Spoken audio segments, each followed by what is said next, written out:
صابرہ کا معمول تھا کہ وہ فجر کی نماز سے فارغ ہو کر عذرا کو اپنے سامنے بٹھا لیتی اور اس سے قرآن سنتی۔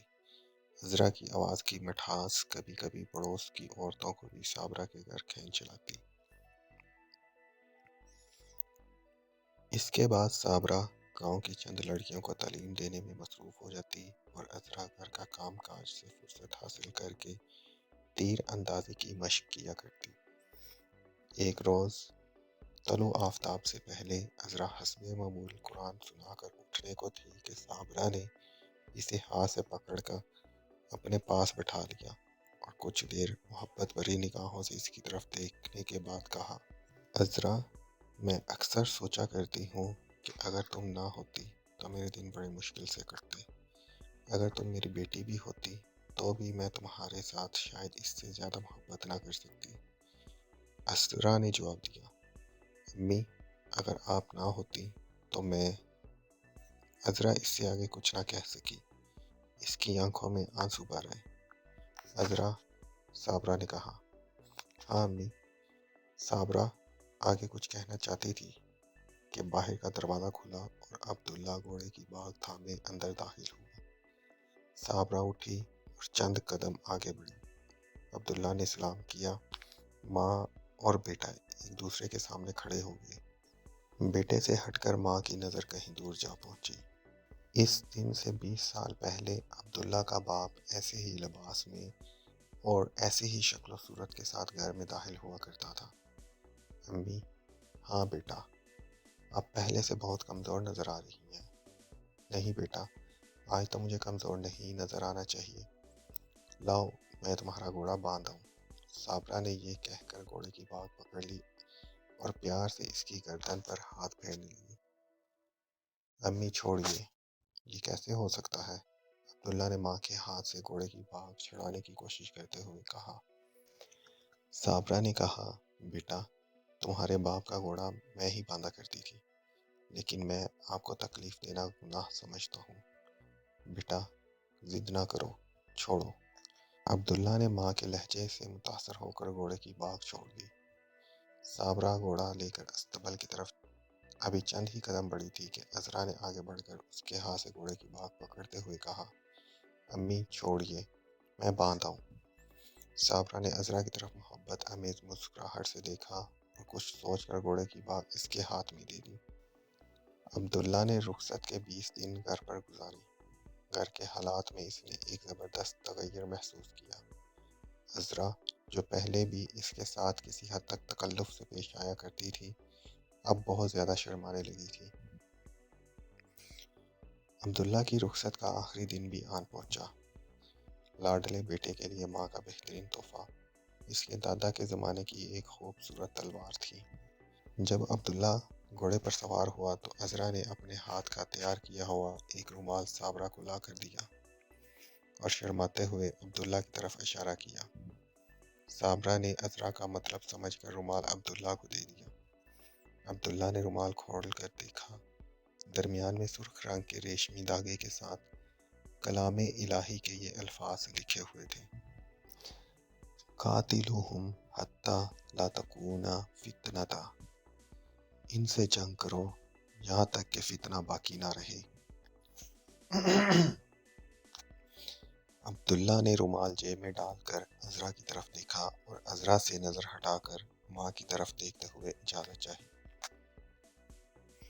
صابرہ نے ماں کے نرم و نازک جذبات پر قابو پاتے ہوئے کہا، بیٹا، اب تمہیں میری نصیحتوں کی ضرورت نہیں۔ یہ کبھی نہ بھولنا کہ تم کسی کی اولاد ہو۔ تمہارے آباء و اجداد کا خون کبھی ایڑیوں پر نہیں گرا۔ میرے دودھ اور ان کے نام کی لاج رکھنا۔ عبداللہ کو جہاد پر گئے 1 سال گزر چکا تھا۔ صابرہ پر وہ اپنے چند خطوط سے ظاہر کر چکا تھا کہ وہ غیور ماں کی توقع سے زیادہ ناموری حاصل کر رہا ہے۔ سعید کے خطوط اور بصرہ سے بستی میں آنے جانے والے لوگوں کی زبانی اسے مکتب میں نعیم کے نام کی عزت اور شہرت کی اطلاع بھی ملتی رہتی تھی۔ نعیم کے ایک خط سے صابرہ کو معلوم ہوا کہ وہ عنقریب فارغ تحصیل ہو کر آنے والا ہے۔ ایک دن صابرہ کسی پڑوسن کے ہاں گئی ہوئی تھی۔ عذرا تیر اور کمان ہاتھ میں لیے صحن میں بیٹھی مختلف اشیاء پر نشانے کی مشق کر رہی تھی کہ ایک کوا اڑتا ہوا عذرا کے سامنے کھجور کے درخت پر بیٹھ گیا۔ عذرا نے تاک کر تیر چلایا، کوا بچ کر اڑ گیا۔ ابھی کوا اڑا ہی تھا کہ دوسری طرف سے ایک اور تیر آیا اور وہ زخمی ہو کر نیچے گر پڑا۔ عذرا حیران ہو کر اٹھی اور کوے کے جسم سے تیر نکال کر ادھر ادھر دیکھنے لگی۔ اچانک ایک خیال کے آتے ہی اس کا دل مسرت سے دھڑکنے لگا۔ اس نے آگے بڑھ کر پھاٹک کی طرف دیکھا۔ نعیم گھوڑے پر سوار پھاٹک سے اندر داخل ہو رہا تھا۔ عذرا کے چہرے پر حیا اور مسرت کی سرخی دوڑنے لگی۔ وہ آگے بڑھی اور پھاٹک کھول کر ایک طرف کھڑی ہو گئی۔ نعیم گھوڑے سے اتر کر اندر داخل ہوا۔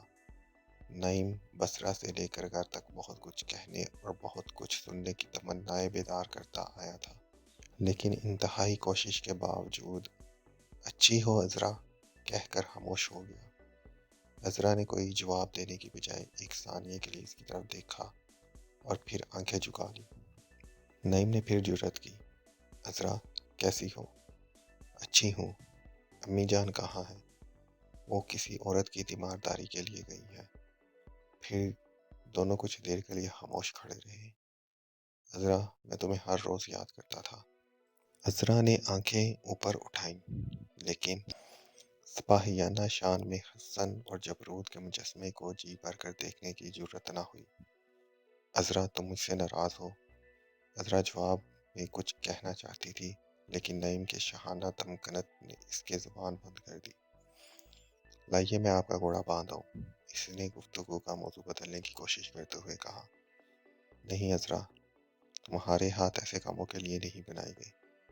نعیم یہ کہہ کر گھوڑے کو استبل کی طرف لے گیا۔ نعیم 3 ماہ گھر رہا اور جہاد پر جانے کے لیے والیہ بصرہ کے حکم کا انتظار کرتا رہا۔ گھر پر خلاف توقع اس نے زیادہ خوشی کے دن نہ گزارے۔ شباب کے آغاز نے عذرا اور اس کے درمیان حیا کی ایک ناقابل عبور دیوار قائل کر دی تھی۔ بچپن کے گزرے ہوئے دن جب وہ عذرا کا ننھا سا ہاتھ اپنے ہاتھ میں لے کر بستی کے نخلستانوں میں چکر لگایا کرتا تھا، اسے ایک خواب معلوم ہوتے تھے۔ کم و بیش یہی حالت عذرا کی تھی۔ نعیم کو اس کے بچپن کا رفیق اسے پہلے سے بہت مختلف نظر آتا تھا۔ ان کے طرز عمل میں تکلف کم ہونے کی بجائے بڑھتا گیا۔ نعیم اپنے جسم اور روح پر ایک قید اور دل پر ایک بوجھ محسوس کرنے لگا۔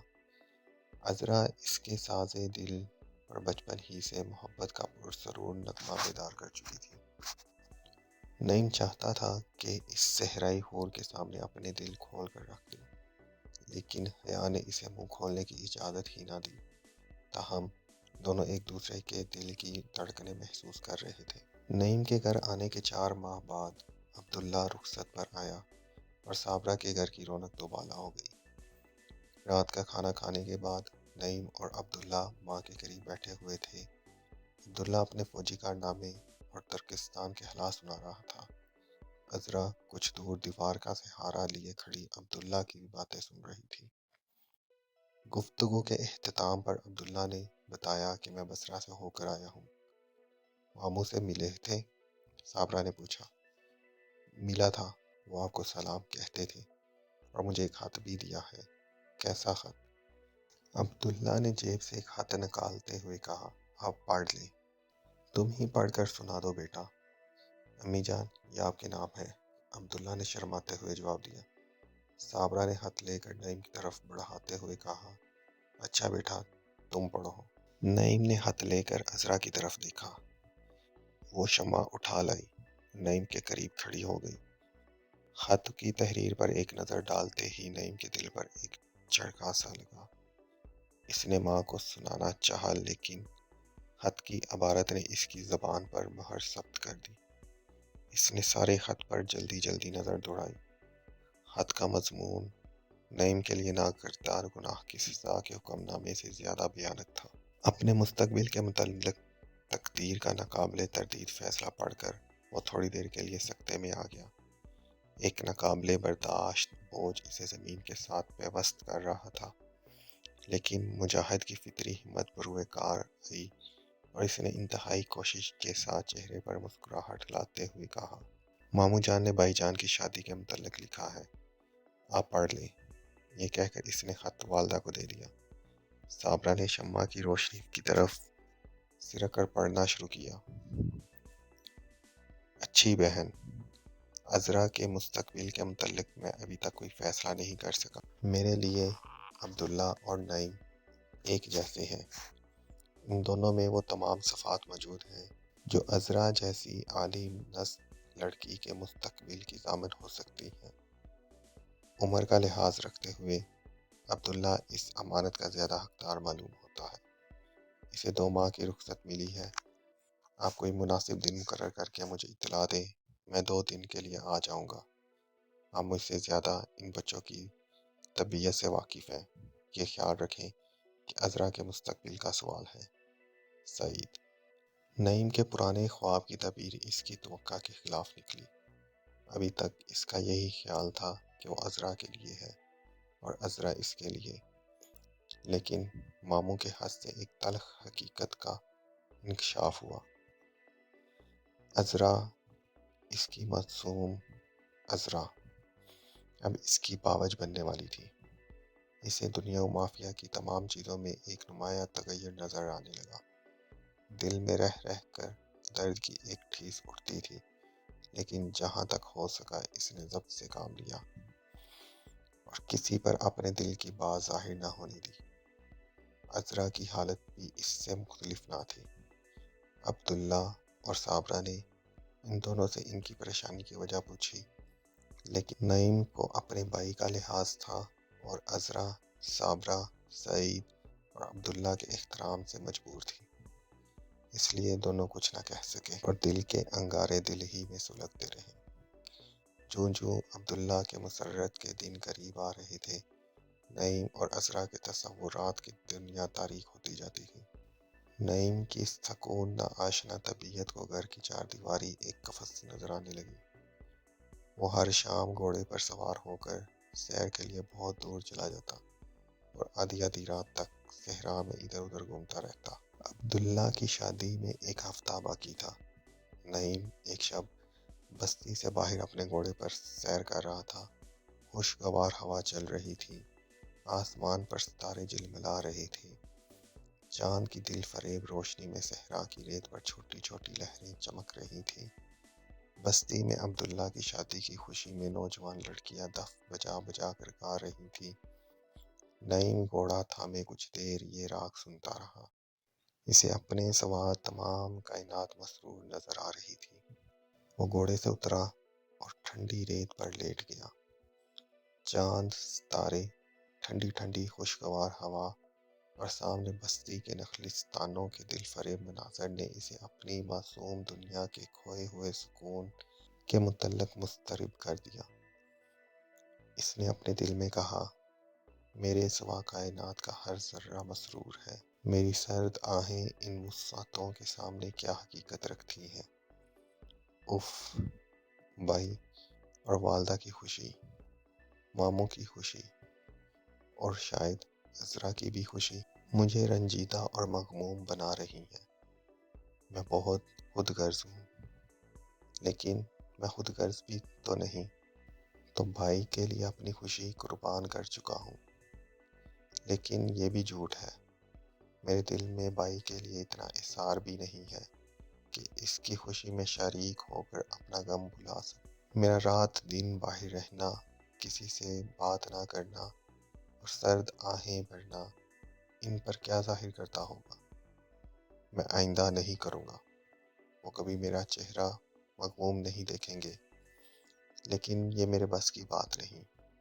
میں دل کی خواہشات پر قابو پا سکتا ہوں، احساسات پر نہیں۔ بہتر ہے میں چند دن کے لیے چلا جاؤں۔ ہاں، مجھے ضرور جانا چاہیے، ابھی کیوں نہ چلا جاؤں، مگر نہیں، اس طرح نہیں، صبح والدہ سے اجازت لے کر۔ اس ارادے نے نعیم کے دل میں کسی حد تک تسکین پیدا کر دی۔ اگلے دن صبح کی نماز سے فارغ ہو کر والدہ سے چند دنوں کے لیے بصرہ جانے کی اجازت مانگی۔ صابرہ اسے رخصت پر حیران ہوئی۔ اس نے کہا، بیٹا تمہارے بھائی کی شادی ہے، تم وہاں کیا لینے جاؤ گے؟ امی، میں شادی سے 1 دن پہلے آ جاؤں گا۔ نہیں بیٹا، شادی تک تمہارا گھر پر ٹھہرنا ضروری ہے۔ امی مجھے اجازت دیجیے، صابرہ نے ذرا غصے میں آ کر کہا۔ نہیں، میرا خیال تھا کہ تم صحیح معنوں میں ایک مجاہد کے بیٹے ہو، لیکن میرا یہ اندازہ غلط نکلا۔ تمہیں اپنے بھائی کی خوشی میں شریک ہونا گوارا نہیں۔ نہیں، تم عبداللہ سے حسد؟ امی اب کیا کہہ رہی ہیں؟ مجھے بھائی سے حسد کیوں ہونے لگا؟ میں تو چاہتا ہوں کہ اپنی زندگی کی تمام راحتیں ان کی نظر کر دوں۔ بیٹا، خدا کرے میرا خیال غلط ہو، لیکن تمہارا اس طرح خاموش رہنا، بلا وجہ سہرانوردی کرنا اور کیا ظاہر کرتا ہے؟ امی میں معافی چاہتا ہوں۔ صابرہ نے آگے بڑھ کر نعیم کو گلے لگا لیا اور کہا، بیٹا، مجاہدوں کے سینے فراخ ہوا کرتے ہیں۔ شام کے وقت نعیم سیر کے لیے نہ گیا۔ رات کا کھانا کھانے کے بعد وہ بستر پر لیٹے لیٹے بہت دیر تک سوچتا رہا۔ اس کے دل میں خدشہ پیدا ہوا کہ اپنے طرز عمل سے جو کچھ والدہ پر ظاہر کر چکا ہوں، شاید عبداللہ پر بھی ظاہر ہو جائے۔ اس خیال نے اس کے گھر سے نکلنے کے ارادے کو اور بھی مضبوط کر دیا۔ آدھی رات کے وقت وہ بستر سے اٹھا، کپڑے بدلے اور پھر استبل پہ جا کر گھوڑے پر زین ڈالی۔ گھوڑا لے کر باہر نکلنے کو تھا کہ دل میں کچھ خیال آیا اور گھوڑے کو وہیں چھوڑ کر صحن میں عذرا کے بستر کے قریب جا کر کھڑا ہوا۔ عذرا بھی چند دنوں سے نعیم کی طرح رات بھر جاگنے کی عادی ہو چکی تھی۔ وہ بستر پر لیٹے لیٹے نعیم کی تمام حرکات دیکھ رہی تھی۔ جب نعیم قریب آیا تو اس کی دل دھڑکنے لگا۔ اس نے یہ ظاہر کرنے کے لیے کہ وہ سو رہی اپنی آنکھیں بند کر لی۔ نعیم دیر تک کھڑا رہا۔ چاند کی روشنی عذرا کے چہرے پر پڑ رہی تھی اور ایسا معلوم ہوتا تھا کہ آسمان کا چاند زمین کے چاند کو گور رہا ہے۔ نعیم کی نگاہیں عذرا کے چہرے پر اس طرح جذب ہو چکی تھی کہ اسے تھوڑی دیر کے لیے گرد و پیش کا خیال نہ رہا۔ اس نے ایک لمبا سانس لیتے ہوئے پرسوز الفاظ میں کہا، عذرا، تمہیں شادی مبارک ہو۔ نعیم کا یہ جملہ سن کر عذرا کے جسم پر کپ کپی طاری ہو گئی۔ اسے محسوس ہوا کہ کوئی اسے گڑھے میں ڈال کر اوپر سے مٹی کا انبار پھینک رہا ہے۔ اس کا دم گھٹنے لگا۔ وہ چیخنا چاہتی تھی، مگر کسی غیر مرئی ہاتھ نے زبردستی اس کا منہ بند کر رکھا تھا۔ وہ چاہتی تھی کہ اٹھ کر نعیم کے پاؤں پر اپنا سر رکھ دے اور پوچھے کہ اس کا قصور کیا ہے، اس نے یہ کیوں کہا، لیکن دھڑکتے ہوئے دل کی آواز دل ہی دل میں دبی رہی اور اس نے آنکھیں کھول کر نعیم کی طرف دیکھنے کی جرت بھی نہ کی۔ نعیم گھوڑا لینے کی غرض سے دوبارہ استبل کی طرف چلا گیا۔ عذرا بستر سے اٹھی اور مکان سے باہر نکل کر دیوار کے سایہ میں کھڑی ہو گئی۔ نعیم گھوڑا لے کر باہر نکلا۔ عذرا آگے بڑھی اور نعیم کا راستہ رو کر کھڑی ہو گئی۔ نعیم آپ کہاں جا رہی ہیں؟ عذرا، تم جاگ اٹھی؟ میں سوئی کب تھی؟ دیکھو نعیم۔ عذرا اس سے آگے کچھ نہ کہہ سکی اور اپنا فکرہ ختم کیے بغیر آگے بڑھی اور نعیم کے ہاتھ سے اس کے گھوڑے کی باگ پکڑ لی۔ عذرا، مجھے روکنے کی کوشش نہ کرو، مجھے جانے دو۔ کہاں جاؤ گے نعیم؟ عذرا مدت کے بعد اسے نام سے بلا رہی تھی۔ عذرا، میں چند دن کے لیے بسرا جا رہا ہوں، لیکن اس وقت کیوں؟ عذرا، تم یہ پوچھتی ہو کہ میں اس وقت کیوں جا رہا ہوں، تمہیں معلوم نہیں؟ عذرا کو معلوم تھا۔ اس کا دل دھڑک رہا تھا، ہونٹ کانپ رہے تھے۔ اس نے نعیم کے گھوڑے کی باگ چھوڑ کر اشک آلود آنکھوں کو دونوں ہاتھوں سے چھپا لیا۔ نعیم نے کہا، عذرا، شاید تمہیں معلوم نہ ہو کہ میرے دل میں ان آنسوؤں کی کیا قیمت ہے، لیکن میرا یہاں رہنا مناسب نہیں۔ میں خود اداس رہ کر تمہیں بھی غمگین بناتا ہوں۔ بسرا میں چند دن رہ کر میری طبیعت ٹھیک ہو جائے گی۔ میں تمہاری شادی سے 1-2 دن پہلے آنے کی کوشش کروں گا۔ عذرا، مجھے اس بات کی خوشی ہے اور تمہیں بھی خوش ہونا چاہیے۔ تمہارا ہونے والا شوہر مجھ سے بہتر خوبیوں کا مالک ہے۔ کاش تمہیں معلوم ہوتا کہ مجھے اپنے بھائی سے کتنی محبت ہے۔ عذرا، ان آنسوؤں کو ان پر ظاہر نہ ہونے دینا۔ آپ واقعی جا رہے ہیں؟ عذرا نے پوچھا۔ میں نہیں چاہتا کہ میرے ضبط کا ہر روز امتحان ہوتا رہے۔ عذرا، میری طرف اس طرح نہ دیکھو، جاؤ۔ عذرا بغیر کچھ کہے واپس چلی آئی۔ چند قدم چل کر ایک بار نعیم کی طرف مڑ کر دیکھا۔ وہ ابھی تک ایک پاؤں رکاب میں ڈال کر عذرا کی طرف دیکھ رہا تھا۔ عذرا نے منہ پھیر لیا اور تیزی سے قدم اٹھاتی ہوئی اپنے بستر پر منہ کے بل جا گری اور سسکیاں لینے لگی۔ نعیم گھوڑے پر سوار ہو کر ابھی چند قدم چلا تھا کہ کسی نے پیچھے سے بھاگ کر گھوڑے کی باگ پکڑ لی۔ نعیم مبہوت سا ہو کر رہ گیا۔ اس کے سامنے عبداللہ کھڑا تھا۔ بھائی، نعیم نے حیران ہو کر کہا۔ نیچے اترو، عبداللہ نے باروب آواز میں کہا۔ بھائی، میں باہر جا رہا ہوں۔ میں جانتا ہوں، تم نیچے اترو۔ نعیم گھوڑے سے اترا۔ عبداللہ ایک ہاتھ سے گھوڑے کی باگ اور دوسرے سے نعیم کا بازو پکڑتے ہوئے واپس مڑا۔ مکان کے احاطے میں پہنچ کر اس نے کہا، گھوڑے کو استبل میں باندھو۔ نعیم کچھ کہنا چاہتا تھا مگر عبداللہ کچھ اس تحکمانہ انداز سے کھڑا تھا کہ اسے مجبوراً اس کا حکم ماننا پڑا۔ وہ گھوڑے کو استبل میں باندھ کر پھر بھائی کے قریب آ کھڑا ہوا۔ عذرا بستر پر لیٹے لیٹے یہ تمام مناظر دیکھ رہی تھی۔ عبداللہ نے پھر نعیم کا بازو پکڑ لیا اور اسے اپنے ساتھ لیے مکان کے ایک کمرے میں چلا گیا۔ عذرا کانپتی ہوئی اپنی جگہ سے اٹھی اور چھپکے چھپکے قدم اٹھاتی ہوئی اس کمرے تک گئی اور دروازے کی آڑ میں کھڑی ہو کر عبداللہ اور نعیم کی باتیں سننے لگی۔ شمع جلاؤ، عبداللہ نے کہا۔ نعیم نے شمع جلائی۔ کمرے میں اون کا ایک بڑا کپڑا بچھا ہوا تھا۔ عبداللہ نے اس پر بیٹھتے ہوئے نعیم کو بھی بیٹھنے کا اشارہ کیا۔ بھائی، آپ مجھ سے کیا کہنا چاہتے ہیں؟ کچھ نہیں، بیٹھ جاؤ۔ میں کہیں جا رہا تھا۔ میں تمہیں جانے سے منع نہیں کروں گا، بیٹھ جاؤ۔ تم سے ایک ضروری کام ہے۔ نعیم پریشان سا ہو کر بیٹھ گیا۔ عبداللہ نے ایک صندوق سے کاغذ اور قلم نکالا اور کچھ لکھنا شروع کیا۔ تحریر ختم کرنے کے بعد عبداللہ نے نعیم کی طرف دیکھا اور مسکراتے ہوئے کہا، نعیم، تم بصرے جا رہے ہو؟ نعیم نے جواب دیا، بھائی، یہ معلوم نہ تھا کہ آپ جاسوس بھی ہیں۔ میں معافی چاہتا ہوں نعیم، میں تمہارا نہیں عذرا کا جاسوس تھا۔ بھائی جان، آپ عذرا کے متعلق رائے قائم کرنے میں جلدی نہ کریں۔ عبداللہ نے اس کے جواب میں ٹکٹکی باندھ کر نعیم کے چہرے کی طرف دیکھا۔ نعیم نے قدرے مرعوب ہو کر گردن جھکا لی۔ عبداللہ نے ایک ہاتھ بڑھا کر اس کی ٹھوڑی پر پیار سے اوپر اٹھایا اور کہا، نعیم، میں تمہارے اور عذرا کے متعلق کبھی غلط اندازہ نہیں لگا سکتا۔ تم بصرہ جاؤ اور میرا یہ ہاتھ ماموں کے پاس لیتے جاؤ۔ یہ کہہ کر عبداللہ نے نعیم کو اپنے ہاتھ سے لکھا ہوا خط دے دیا۔ بھائی جان، آپ نے کیا لکھا ہے؟ خود ہی پڑھ لو۔ میں نے اس خط میں تمہارے لیے ایک سزا تجویز کی ہے۔ نعیم نے خط پڑھا۔ پیارے ماموں، السلام علیکم۔ چونکہ عذرا کا مستقبل آپ کی طرح مجھے بھی عزیز ہے، اس لیے مجھے اپنی نسبت نعیم کو اس کے مستقبل کا محافظ اور امانت دار ہوتے دیکھ کر زیادہ تسکین ہوگی۔ زیادہ کیا تحریر کروں، آپ سمجھ سکتے ہیں کہ میں نے یہ خط کیوں لکھا۔ امید ہے کہ آپ میری بات پر توجہ دیں گے۔ میں یہ چاہتا ہوں کہ میری رخصت ختم ہونے سے پہلے نعیم اور عذرا کی شادی کر دی جائے۔ موضوع تاریخ آپ خود متعین کر دیں۔ آپ کا عبداللہ۔ خط ختم ہونے تک نعیم کی آنکھوں میں آنسو آ چکے تھے۔ اس نے کہا، بھائی، میں یہ خط نہیں لے جاؤں گا۔ عذرا کی شادی آپ ہی کے ساتھ ہوگی۔ بھائی، مجھے معاف کر دو۔ عبداللہ نے کہا، تمہارا خیال ہے کہ میں اپنی خوشی کے لیے اپنے چھوٹے بھائی کی زندگی بھر کوئی خوشی قربان ہونے دوں گا؟ آپ مجھے زیادہ شرمسار نہ کریں۔ میں تمہارے لیے کچھ نہیں کر رہا۔